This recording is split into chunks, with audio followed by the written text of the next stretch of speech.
Okay, welcome to the second blood lecture.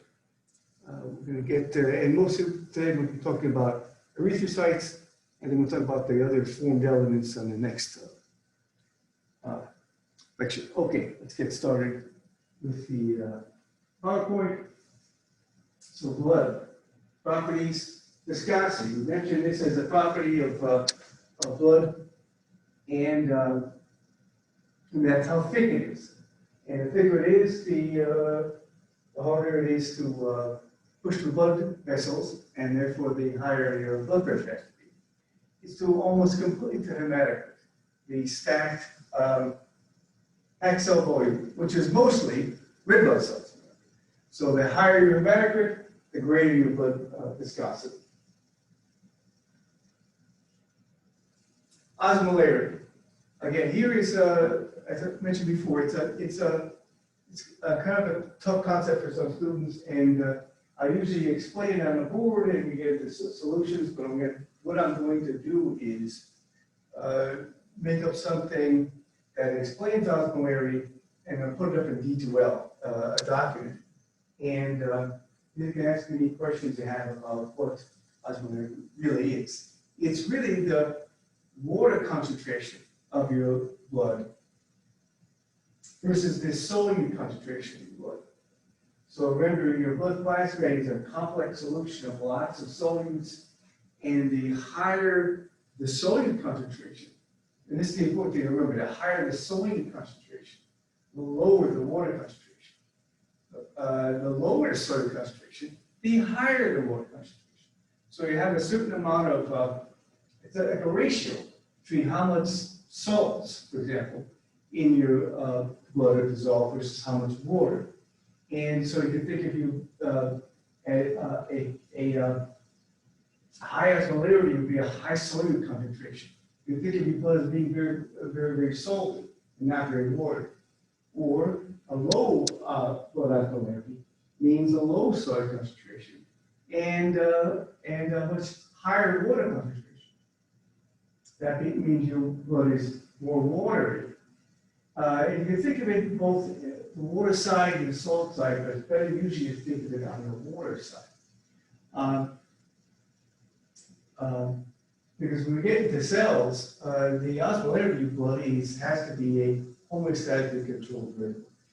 How watery your blood is. Because if it's too watery, then it's called a hypotonic situation. Then there's more water on the outside will rush into the cells and swell them up and cause them to possibly burst. If there's too little water on the outside of cells, then water is sucked out of cells and causes them to shrivel up. And we'll see this, we'll talk a lot more about water balance in the body when we, in one of the chapters, fluids and electrolytes. We'll talk a lot more about the regulation of blood osmolarity. Okay, and sometimes it's called it's called osmotic pressure. This is the pressure caused by water following its concentration gradient. And this is a very important force in the cardiovascular system that actually draws fluid back into blood vessels. But it can also be a very dangerous force because osmotic pressure can actually shrivel cells up or burst cells depending upon how much water there is outside the cell. It's often called colloid osmotic pressure because colloid is the word for protein. And there are risks that the concentration of proteins in your blood has a big effect on its osmolarity. In fact, there's one, I think we talked about the plasma proteins in the last lecture, the albumins.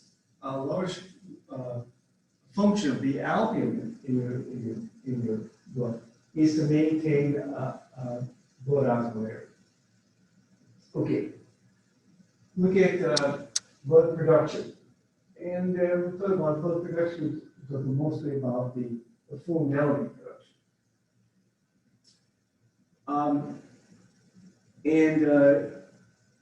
the production of blood cells is called hemopoiesis. And we have hemopoietic tissue where that takes place. And that's the bone marrow. All of the formed elements are made in the bone marrow. And by what are called pluripotent or hemipoietic stem cells. These are cells that could become blood cells. They are blood cells yet, but they can become blood cells. And they can become any kind of blood cell. That's what's called pluripotent. Totipotent, at one time you were composed of totipotent stem cells. When you were about 8-cell morula. Those were totipotent because they hadn't turned off any genes that could become any cells. These cells have turned on off a lot of genes that can't become a liver cell or a brain cell or skin cell, but they can become a blood cell, and any type of blood cell. Red blood cells are erythrocytes, and that's called erythropoiesis. White blood cells are leukocytes, that's called leukopoiesis. And and thrombocytes, or they become these big cells called megakaryocytes, you know that make platelets. So that's called thrombopoiesis. All right, erythrocytes, let's look at that. Form and function. They're biconcave discs.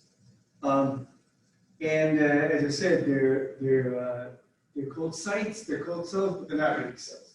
They have taken their nucleus has been removed from them when they mature. A mature red blood cell has no nucleus, has no mitochondria, no lysosomes, no reticulum, no organelles. It's an empty shell. Well, it's not empty. It's a shell, but it's full of hemoglobin. The protein that carries oxygen. It also carries CO2, as we're going to see in the chapter.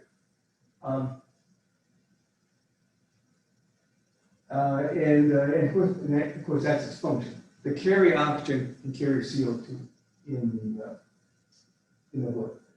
Okay, as I said, biconcave. That is, they look like dumbbells in cross section. No nucleus, no organelles, as I just mentioned. A Mulo formation is that they can stack. Since they have that dumbbell shape, they can stack. And they stack in capillaries, one after another. It's called a Mulo formation. There's a protein called spectrin that's just underneath the membrane of the red blood cell, and it gives the red blood cell that shape of biconcave.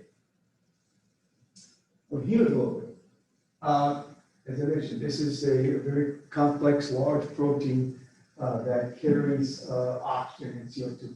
And it's a very sophisticated carrier protein because its affinity to carry oxygen is dependent upon several things. And when we get into chapter where we talk about how oxygen and CO2 is carried in the blood, we'll see what kind of things affect how much oxygen is carried. Because remember, hemoglobin has to carry oxygen and hang on to it as a pickup oxygen in the lungs, transport it to the tissues, and then it has to get rid of it, it has to release it into tissues. So it's a pretty sophisticated molecule. Okay, quantities. You mentioned hematocrit, because of how many red blood cells you have in your percent of red blood cells, essentially, in your blood. And so how much oxygen can you carry? That could be an indication of that, to measure anemia. Anemia is a relaxed or inability, reduced ability to carry oxygen in blood. It can be affected by hematocrit. Hemoglobin concentration. There's a certain concentration of hemoglobin in your red blood cells. The thing is, it's variable.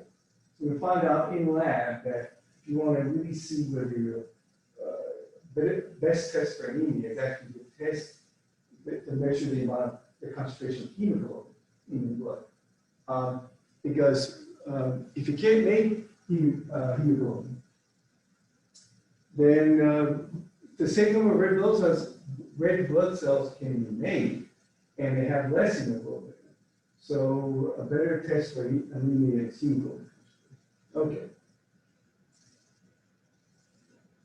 Erythrocytes. They have a life cycle. Well, all of these cells have a life cycle. The life cycle of erythrocytes is short, though. I think it's only about 3 months. They only last about 3 months because they can't repair themselves. If they start to break down, and when regular cells break down, they can make new proteins and repair things, but red blood cells don't have nucleus, and they can't repair themselves. So they slowly break down. And they have to be, and when they get old, they're chewed up and discarded. And when you make them, it's called poiesis, as I mentioned, and that's going on all the time. You are destroying millions of red blood cells every second you're alive, mostly in your spleen and liver, and you're making millions of red blood cells every second you're alive in your bone marrow. Okay. And this is under the influence of a hormone called erythropoietin that's made by the liver and kidneys. And I'll show you a slide later on about the feedback loop that your body detects your hematocrit essentially, and how well your blood is carrying oxygen, and will release erythropoietin or not, depending upon what your hematocrit is. Okay. And so the amount of hemoglobin in your body, number of red blood cells, is a question of homeostasis. You want to keep it at a level where you can carry adequate oxygen to your tissues. And an inability to do that is called anemia. And it's very effective anemia that we're going to get into, but do that a little bit later on. So death and disposal. Just let's look at the disposal. Hemolysis. Your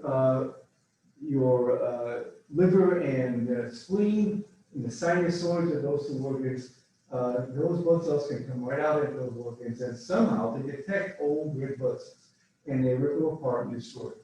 It's called hemolysis. You rip apart a red blood cell. They're broken up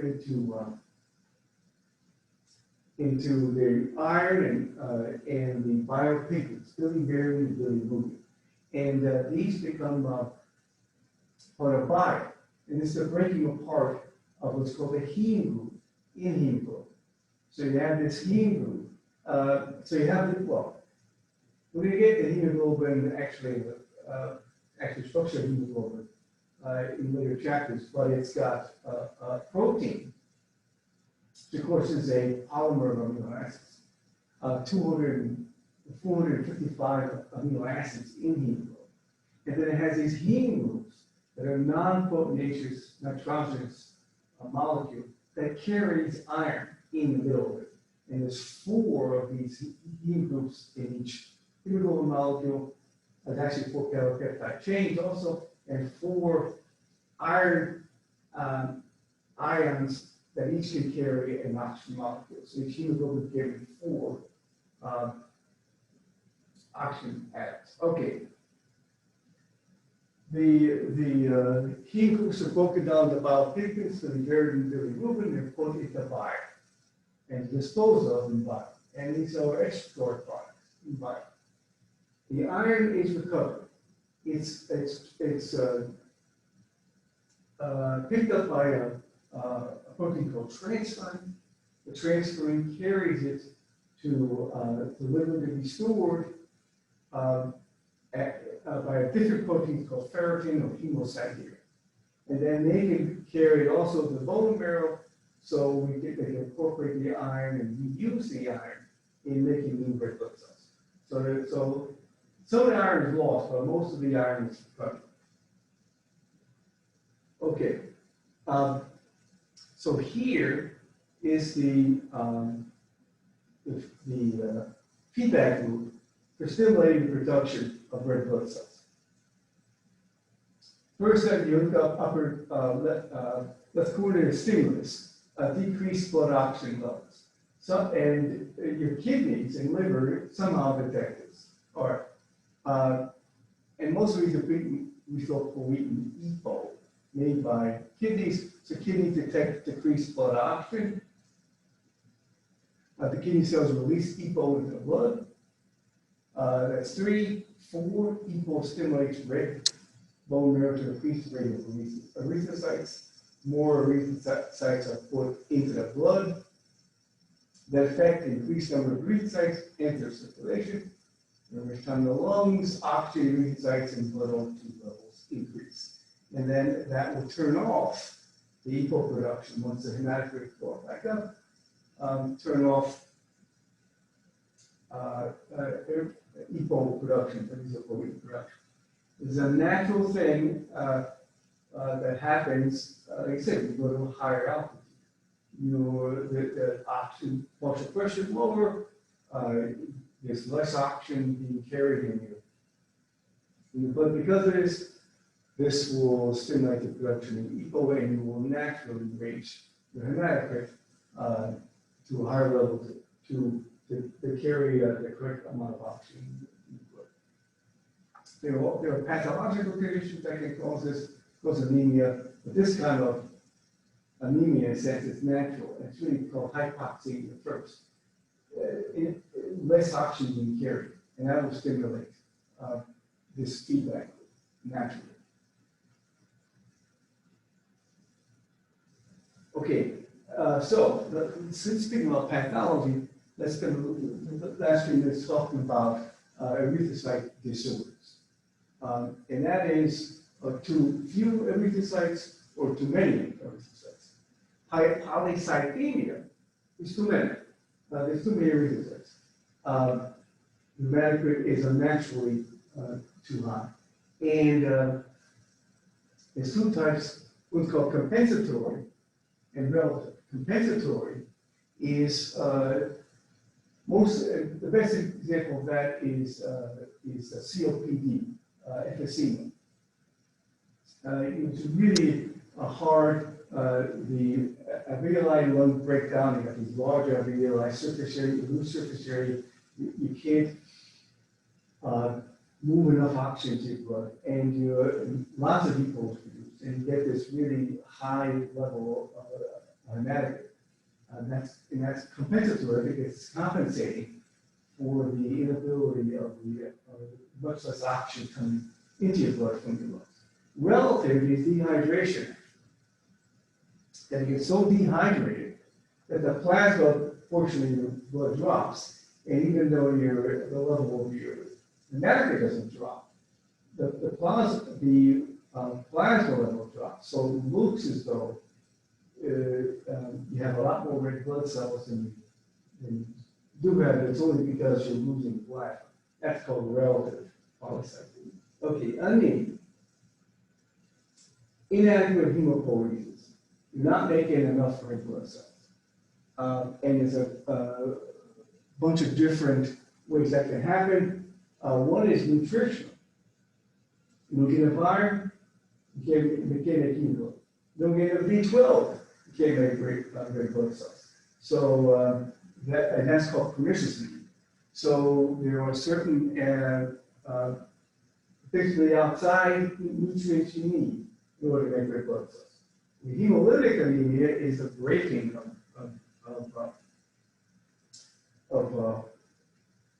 red blood cells, and this can be caused by a really low blood osmolarity and burst open red blood cells, and that's pretty bad. Aplastic anemia is the destruction of red blood cells to some kind of toxins. Usually it's a kind of toxin that destroys red blood cells. That's usually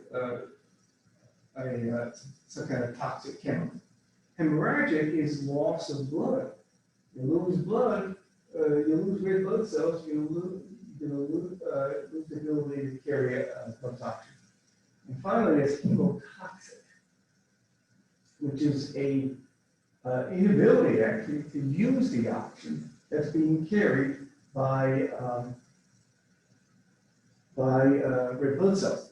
And usually that's cyanide. Hydrogen cyanide causes hemotoxic anemia because hydrogen cyanide blocks this step at the end of cell respiration, where oxygen is actually used to get rid of waste electrons. And then there's sickle cell anemia, what's called sickle cell disease now. We call sickle cell anemia, and this is a genetic disease where the cells under low oxygen tension become sickle-shaped rather than biconcave, and get stuck in small blood vessels and cause localized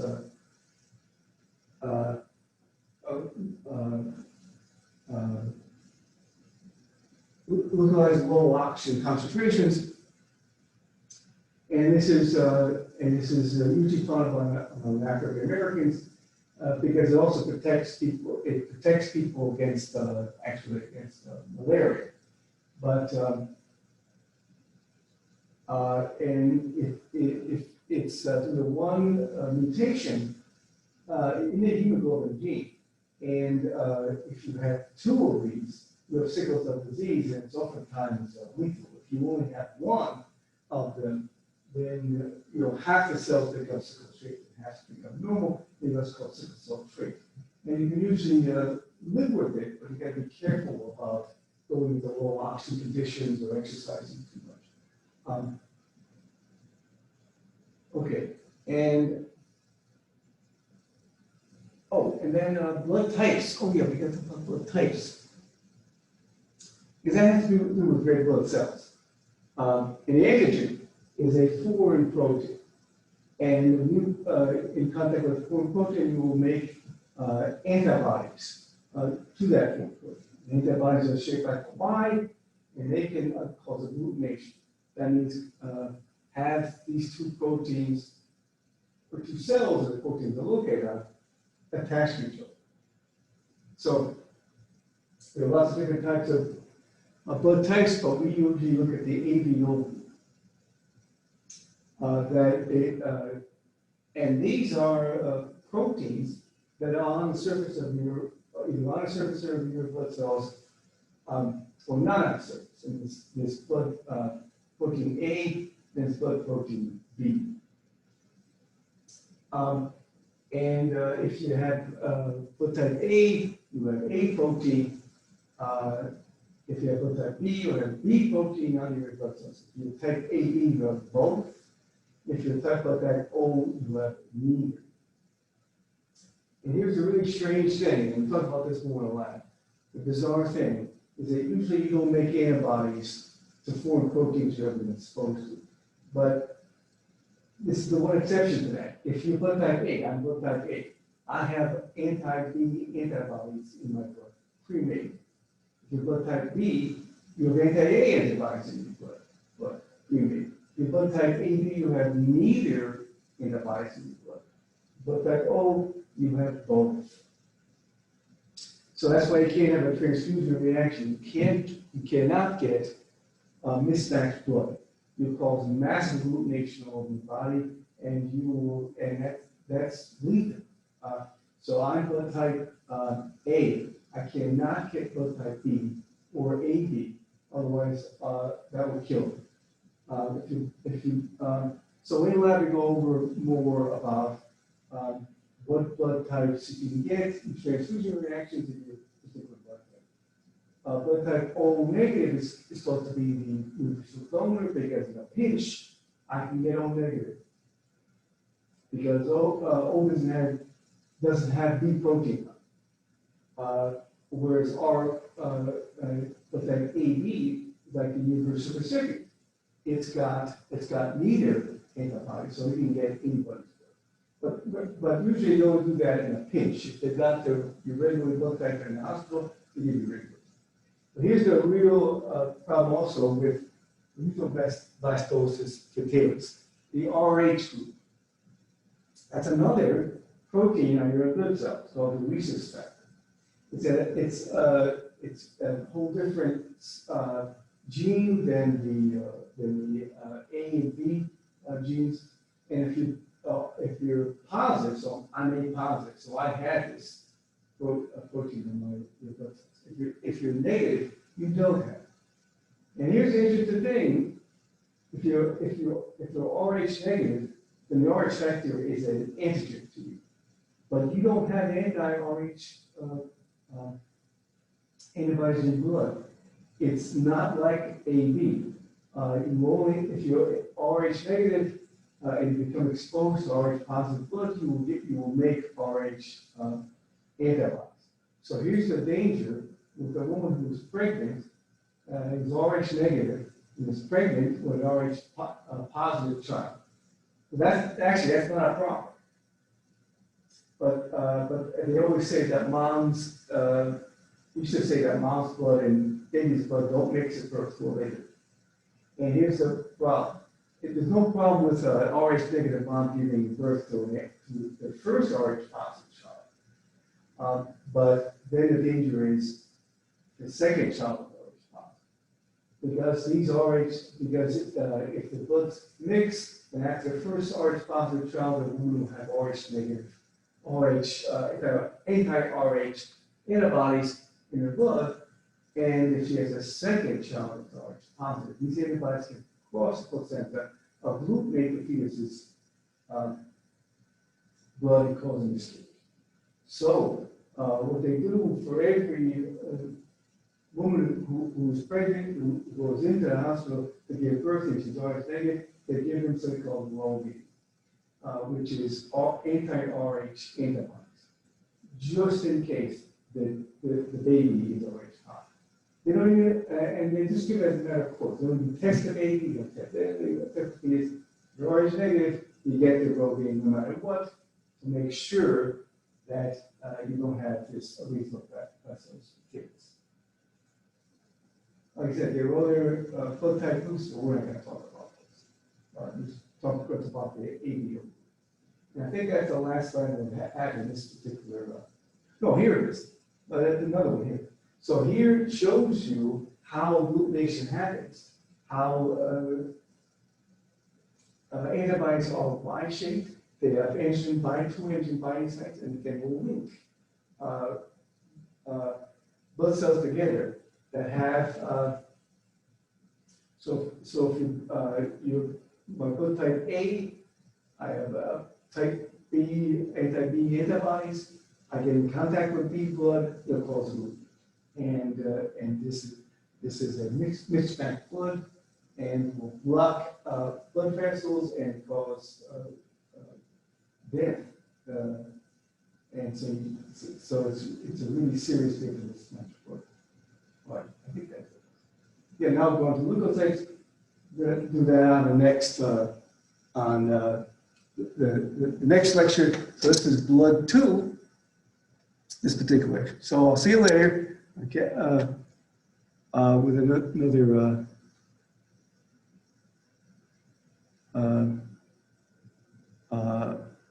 lecture later on.